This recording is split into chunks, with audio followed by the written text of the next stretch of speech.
Et voici un arbre qui se sert de la foudre pour prospérer.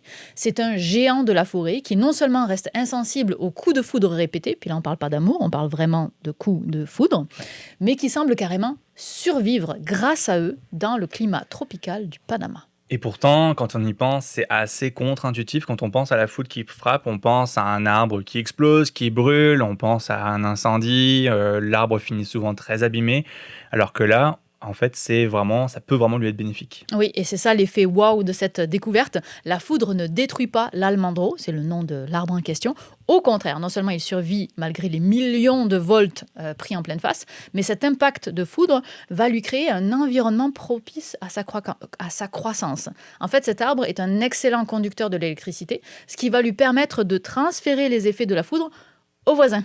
Malin. Donc ça va créer une zone de dépérissement autour de lui qui ressemble presque à un cratère de bombe après quelques mois. Et ce terme-là ne vient pas de nous, il vient des chercheurs puisque c'est ce qu'ils écrivent dans leur article. Et puis les lianes sur les arbres qui leur volent la lumière, les empêchent de croître et de se reproduire, et bien quand la foudre frappe un almendro, elle électrocute ces lianes, ce qui permet de réduire la quantité de vignes parasites de 78% en moyenne sur un arbre. Donc clairement, on fait le ménage. Oui, et en fait, il joue finalement le rôle de paratonnerre dans cette histoire.